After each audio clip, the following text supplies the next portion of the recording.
প্রায় সপ্তাহখানেক থেকে বিদ্যুৎ পরিষেবার সমস্যা দেখা দিয়েছিল বীরভূম জেলার ময়ূরেশ্বর 2 নম্বর ব্লকের অন্তর্গত কালেশ্বর গ্রামে। আর যার জেরে ক্ষুব্ধ হয়ে ওঠে ওই এলাকার মানুষ।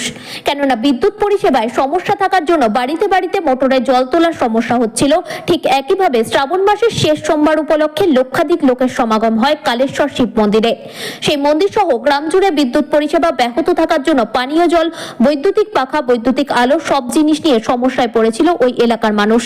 তবে আজ অর্থাৎ মঙ্গলবার বেলা 12টা নাগাদ কালেশ্বর শিব মন্দির এলাকায় কোটাসুর বিদ্যুৎ অফিস থেকে একটি গাড়ি যখন বিদ্যুৎ পরিষেবা সঠিকভাবে পরিচালনা করার জন্য পৌঁছায়, আর তখনই এলাকার মানুষ সেই গাড়ি আটকে বিক্ষোভ দেখাতে শুরু করে কালেশ্বর শিব মন্দিরের সামনেই। এলাকার মানুষ দাবি করেন আগে বিদ্যুৎ অফিসের আধিকারিক সেখানে এসে পৌঁছাবে, তারপর তারা সেই গাড়ি ছাড়বে। ঠিক তার পাশাপাশি বেশ কিছুক্ষণ ধরে কালেশ্বর লোকপাড়া রাস্তা অবরোধ করে বিক্ষোভ দেখাতে শুরু করে কালেশ্বর এলাকার মানুষ। তবে বিকাল 4টে নাগাদ ঘটনাস্থলে এসে পৌঁছায় কোটাসুর বিদ্যুৎ অফিসের এক আধিকারিক। পাশাপাশি একইভাবে ঘটনাস্থলে পৌঁছায় ময়ূরেশ্বর থানার পুলিশ প্রশাসন ও ময়ূরেশ্বর 2 নম্বর ব্লক তৃণমূল কংগ্রেস সভাপতি। আর সেখানে গিয়ে ক্ষুব্ধ গ্রামবাসীদের সাথে কথা বলে বিকাল 4:30 নাগাদ পথ অবরোধ তুলে দেওয়া হয় ও সঠিকভাবে বিদ্যুৎ পরিষেবা দেওয়ারও আশ্বাস দিয়েছেন বলে জানা যায় ওই বিদ্যুৎ আধিকারিক।